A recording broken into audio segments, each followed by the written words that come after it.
Aujourd'hui, à la Passion des mots, je vous présente une autrice que j'avais hâte de vous faire découvrir car elle a écrit dans le même style que moi. En fait, c'est une maman de 6 enfants et c'est en deux brassées de lavage qu'elle trouve le temps d'écrire pour s'évader de son quotidien de mère au foyer. Elle s'est donnée pour mission de normaliser le désir et la sexualité féminine à travers la lecture. Elle a écrit Journal d'une traînée. C'est sans plus tarder que je vous présente cette autrice autopubliée, Charlie Kate Garnier. Bonjour. Allô? Parle-nous de ton parcours de maman à autrice. Je suis devenue maman tôt. J'ai eu ma première fille, je venais à peine d'avoir 17 ans. J'ai pas terminé mon secondaire. Je me suis retrouvée très rapidement dans une vie de maman à la maison, à vieillir, puis devenir une adulte assez tôt. Euh, donc, j'ai pas fait d'études littéraires à proprement parler, mais j'avais envie de me réaliser comme femme, puis pas juste comme maman. Donc, puis comme j'avais toujours aimé écrire, puis ça avait toujours fait partie de moi, ben, c'est un peu comme ça que je suis arrivée là. Qui t'a poussé à écrire et qu'est-ce qui te passionne dans la lecture? J'ai toujours trouvé comme un exutoire l'écriture. J'écris principalement de la fiction, mais aussi des textes d'opinion. Euh, J'aime m'exprimer par l'écriture. J'ai lu beaucoup, beaucoup par le passé. Je dirais qu'avec ma vie actuelle, le peu de temps de libre qui me reste, j'essaie de le passer davantage à écrire qu'à lire. Mais j'aime entrer dans l'univers des autres, ça c'est sûr. De quoi parle ton livre et où peut-on se le procurer? Donc, mon livre est sous la base un peu d'un journal intime. On suit un personnage principal qui est Ève. C'est une trentenaire. C'est une femme pansexuelle qui est travailleuse du sexe. Donc, elle est courtisane, si on veut utiliser un joli mot. Fait qu'on va la suivre à travers ses aventures, autant avec sa clientèle qu'avec ses proches, ses amis, ses aventures. Euh, donc, c'est un peu ça pour ce qui est du livre. On peut se le procurer sur Amazon, mais aussi dans différentes boutiques érotiques et quelques librairies. Amené à choisir ce genre littéraire.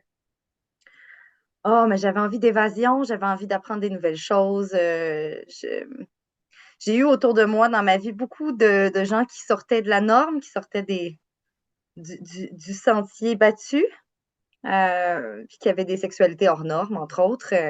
Donc, j'avais envie de découvrir, puis j'ai vécu beaucoup de vies en une. J'ai fait et vu beaucoup de choses. J'ai même été itinérante là, une période de temps dans mon adolescence.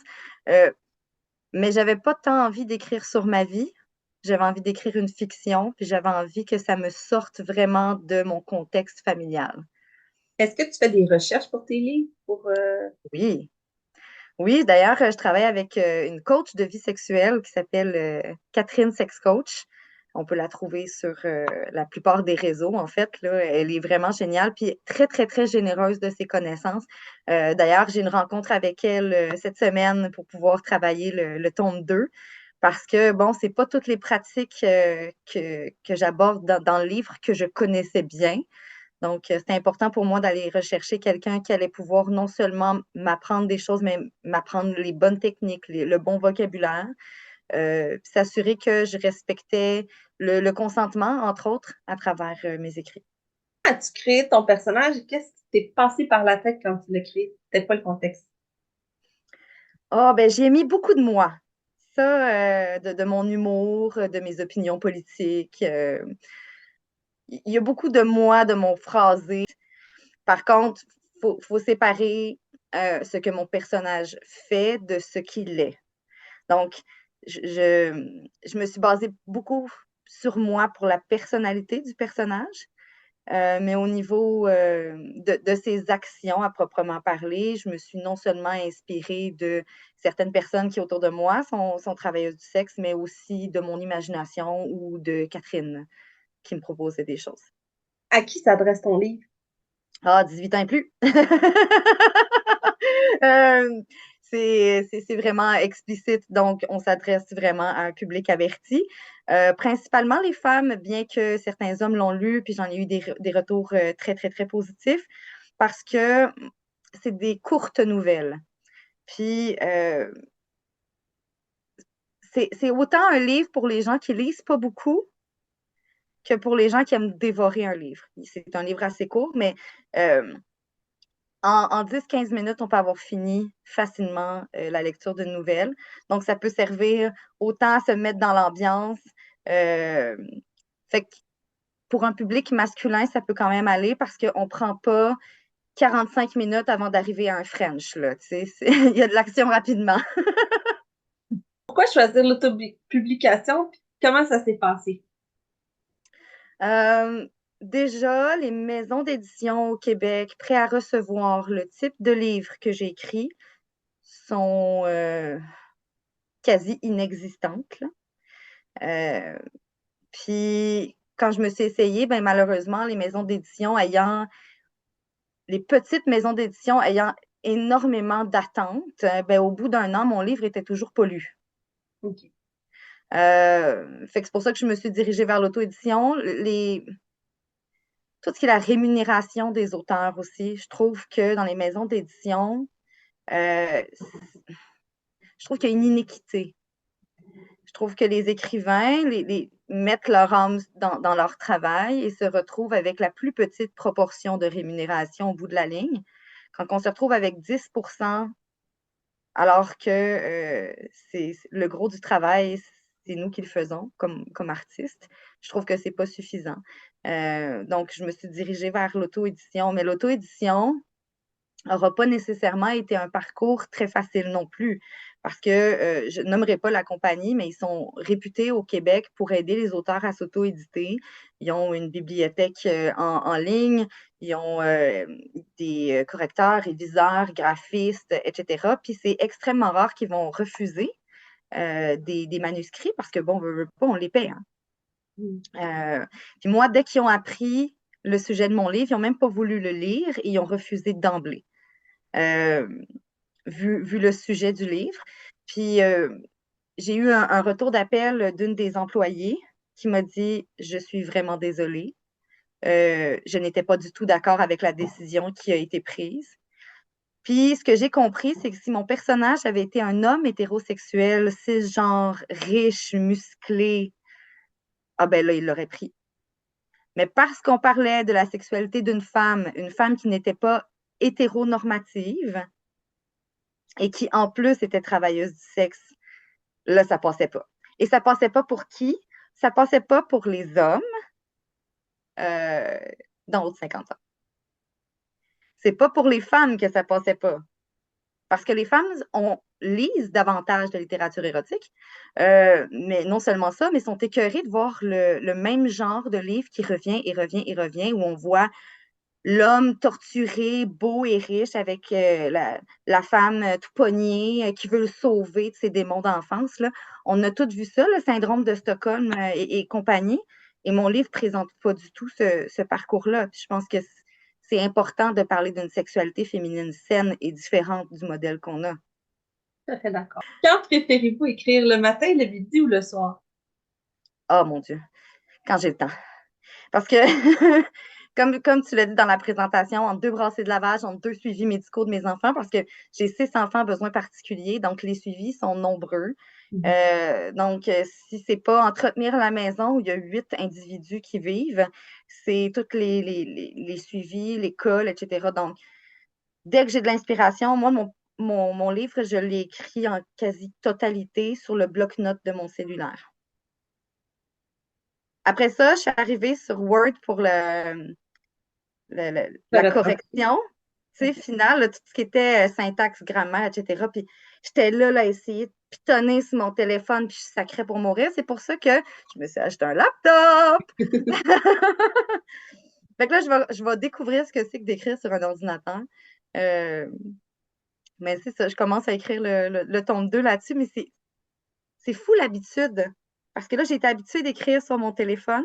Fait que ça va arriver qu'encore j'écrive sur mon téléphone, que je me l'envoie par courriel pour pouvoir le. C'est tout un processus.